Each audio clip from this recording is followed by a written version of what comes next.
नमस्कार, स्वागत है आपका हमारे चैनल पर। मैं हूं आपके साथ शिप्रा सैनी।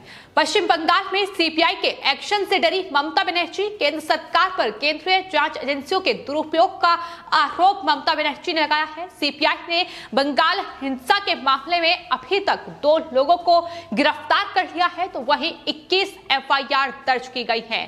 कहते हैं ना, सत्य को परेशान किया जा सकता है लेकिन पराजित नहीं। बंगाल की मुख्यमंत्री ममता बनर्जी ने जिस सच को छिपाने की तमाम कोशिशें की, लेकिन आखिरकार वो सच अब सामने आ रहा है और यही वजह है कि ममता बनर्जी डरी हुई हैं और अब वो भड़की हुई हैं। केंद्र सरकार पर एक बार फिर आरोपों की बरसात ममता बनर्जी ने की है।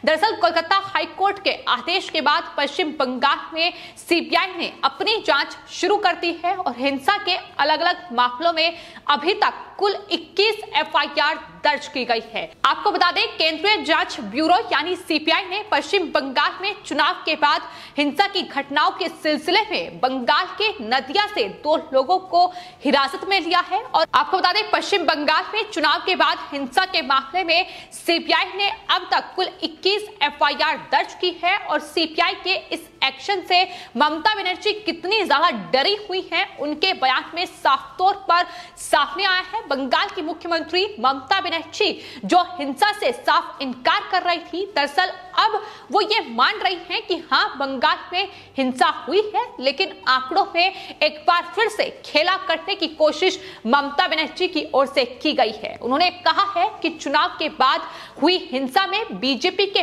5 कार्यकर्ताओं और टीएमसी के 16 कार्यकर्ताओं की मौत हो गई थी। हमें सीपीआई से कोई दिक्कत नहीं है, लेकिन वो बीजेपी नेताओं को अपने साथ गांव में क्यों ले जा रहे हैं, ये सवाल ममता बनर्जी ने किया है। एनएचआरसी और अन्य सभी आयोग राजनीतिक हो गए हैं, उनके सभी सदस्य बीजेपी से हैं।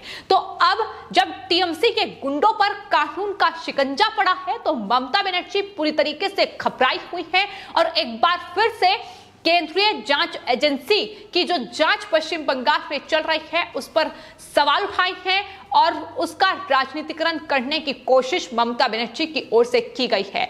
आपको बता दें, बंगाल में ममता बनर्जी पूरी तरीके से फिलहाल असहाय नजर आ रही है। कोलकाता हाईकोर्ट की सख्त चेतावनी है कि अगर सीबीआई की जांच में बाधा डालने की कोशिश टीएमसी की ओर से की गई तो उसके गंभीर परिणाम उन्हें भुगतने होंगे।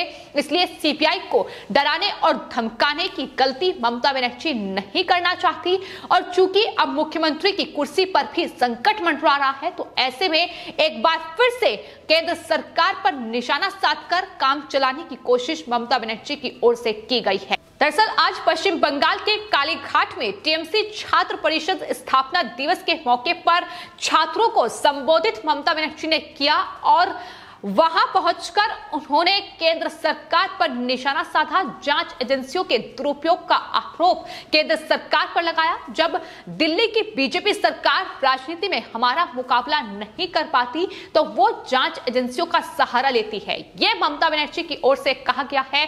दरअसल बौखलाहट की वजह बिल्कुल साफ है। एक तरफ पश्चिम बंगाल हिंसा को लेकर सीपीआई जांच कर रही है, एफआईआर दर्ज कर चुकी है।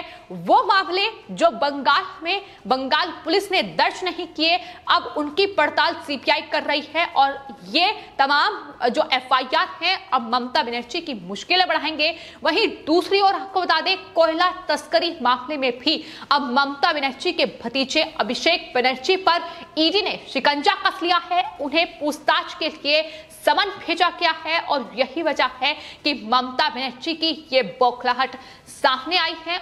ममता बनर्जी ने कहा है कि बीजेपी ये सब कुछ करके टीएमसी को डराने की कोशिश कर रही है। यानी अगर सीबीआई केंद्रीय जांच एजेंसी बंगाल में जांच कर रही है, अगर ईडी बंगाल में मनी लॉन्ड्रिंग मामले में जांच कर रही है, तो उसको लेकर भी केंद्र सरकार को घेरा जा रहा है। बौखलाहट साफ तौर पर ममता बनर्जी की दिखाई दे रही है कि पूरी तरीके से अब ममता बनर्जी घिर चुकी हैं और यही वजह है कि अब केंद्र सरकार पर ये तमाम बड़े आरोप उनकी तरफ से लगाए गए हैं। लेकिन फिलहाल बंगाल हिंसा की जांच और दूसरी तरफ कोयला तस्करी का ये बड़ा घोटाला, करोड़ों का ये घोटाला है जिसमें ममता बनर्जी, उनके भतीजे अभिषेक बनर्जी पूरी तरीके से अब फंसते नजर आ रहे हैं। आपको बता दें, न सिर्फ ममता बनर्जी बल्कि उनके भतीजे अभिषेक बनर्जी भी कालीघाट पहुंचे। उन्होंने बयान दिया कि टीएमसी उन सभी राज्यों में जाएगी जहां बीजेपी ने लोकतंत्र की हत्या की और लोगों के अधिकार छीन लिए। हम अपने खून की आखिरी बूंद तक उनसे लड़ेंगे। वो सोचते हैं कि अगर वो हमें डराते हैं तो हम बैठ जाएंगे, लेकिन ये नेताजी सुभाष चंद्र बोस, स्वामी विवेकानंद, रामकृष्ण परमहंस की भूमि है। ये उनकी तरफ से कहा गया है, लेकिन सच्चाई क्या है ये पूरा देश जानता है कि किस तरीके से बंगाल में लोकतंत्र की धज्जियां ममता बनर्जी और टीएमसी सरकार ने उड़ाई है, किस तरीके से लोगों के अधिकार वहां छीने गए हैं, लोगों को मजबूरन वहां किस तरीके से पलायन करना पड़ा है, वो तस्वीरें किसी से छिपी नहीं है।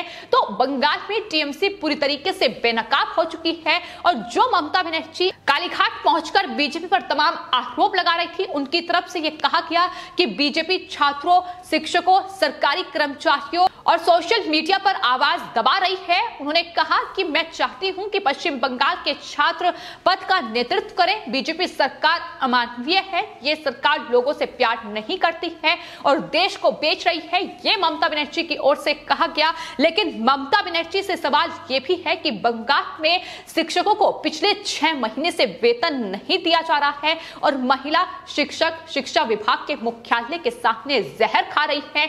उस पर ममता बनर्जी क्या जवाब देंगी, उनसे लगातार जवाब मांगा जा रहा है। तो छात्रों और शिक्षकों की बात अगर ममता बनर्जी ना ही करे तो बेहतर होगा, क्योंकि किस तरीके से बेहाल है बंगाल के शिक्षक, ये तस्वीरें साफ तौर पर हाल ही में देखने को मिली जब शिक्षा विभाग के मुख्यालय के सामने उन्होंने जहर खाया। तो ये इस तरीके से जो बेबसी का आलम है वो पश्चिम बंगाल में देखने को मिल रहा है। लेकिन एक तरफ ममता बनर्जी हैं जो केंद्र पर निशाना साधने के लिए तमाम रास्ते खोज रही हैं कि किस तरीके से सीबीआई की इस जांच में बाधा डाली जाए, केंद्र सरकार पर ही आरोप लगाकर। लेकिन फिलहाल पश्चिम बंगाल में कोलकाता हाईकोर्ट के आदेश के बाद अब सीबीआई लगातार हिंसा की जांच कर रही है और एफआईआर लगातार दर्ज की जा रही है।